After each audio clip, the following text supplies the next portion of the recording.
In the last video, I mentioned that in this one, we would be exploring handlebars partials. Now we are still going to cover partials, but I'm pushing that back to the next video. In this one, I want to take a quick moment to talk about how we can customize how handlebars is set up. I want to do that first because in the next video, we're going to have to do that further to actually get partials to work.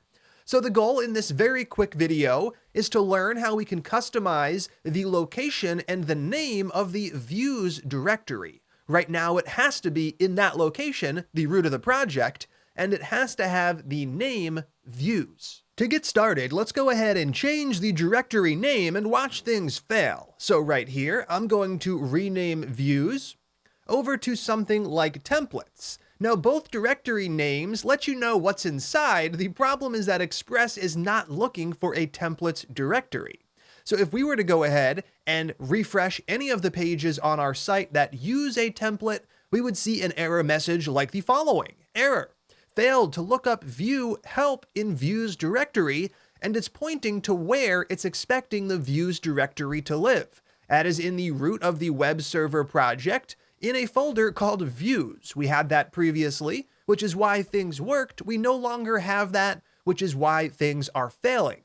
Now, this is just the default location that Express expects your views to live in. You can always customize that, but to customize it, you have to tell Express where to look. And this is going to require us to create a brand new path.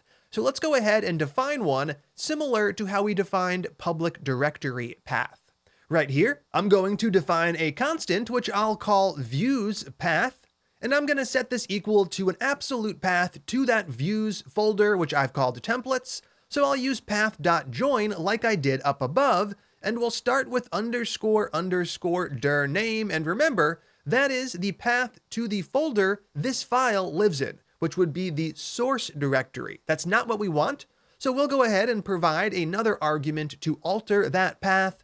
We're going to use ... to go up a directory like we did when we needed to point to the public folder. Then instead of /public, it is /templates. Perfect. Now that we have this in place, we need to tell Express to use this path, and we do that by using another app.set call. So just down below, app.set, and we're going to go ahead and set up another setting for Express, and this one is called views. We don't have to set it in order to use handlebars. We've already proven that. But if we do set it, it's to the views directory we'd like to use. And in this case, we just created a variable that stores that path. Now that we are correctly pointing Express to our custom directory, things are going to start working again. Down below, after saving the file, the server did restart. Over here, I'll refresh the page, and what do I get? I get my template rendering once again like it was when we had the views directory. The only difference is that we've customized its name, and we can now further customize its location, putting it in a nested directory if we wanted to. We could put it anywhere we want as long as we update the views path to point to it. Now that we have this in place, let's take a quick moment to organize our Express configuration a little more.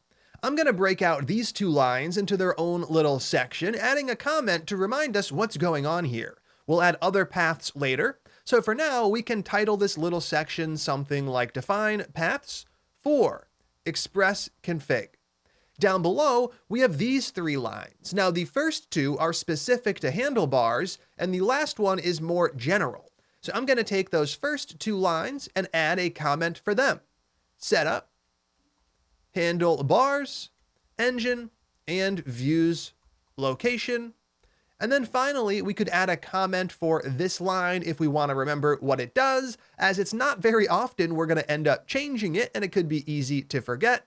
Something like setup static directory to serve. Excellent. Now that we have things in place, our application is looking really good, and the last thing I want to do is walk you through the Express documentation really quick so you can learn how to use it to figure out all of the stuff that we figured out throughout the videos. The Express documentation, as we explored earlier, is over at expressjs.com. expressjs.com, and once we're here, we are looking for the API reference page.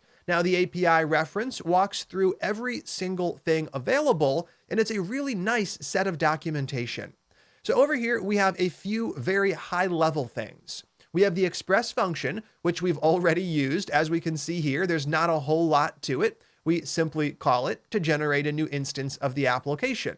We also have application. This refers to our app variable over here. And if I were to click on that, down below under methods, we can see all of the methods we've used. We have app.get, app.listen, and others like app.set and app.use. As you can see, there are plenty of others, but the reason I'm bringing you here is to quickly pull up documentation for app.set.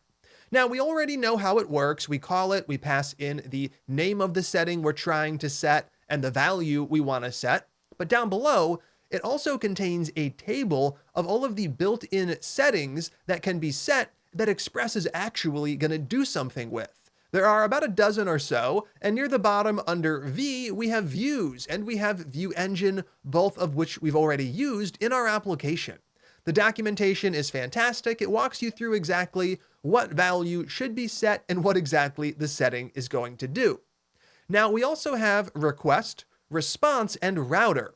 We're going to explore router later in the class. Request and response contain documentation for the request and response objects that are callbacks for a route get passed. So if I click on request, we can see all of the things we can do with that object.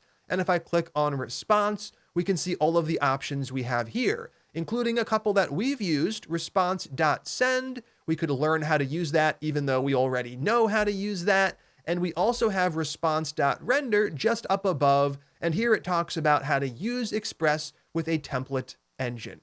So I just wanted to take a quick moment to walk you through the documentation for Express, so you can get a feel for how exactly it works and how you can use it to discover new features and customize your application further. That's where we're going to stop for this video. In the next video, as I promised previously, we will actually explore how to work with handlebars partials. I'm excited to get to that, so stay tuned, and I'll see you then.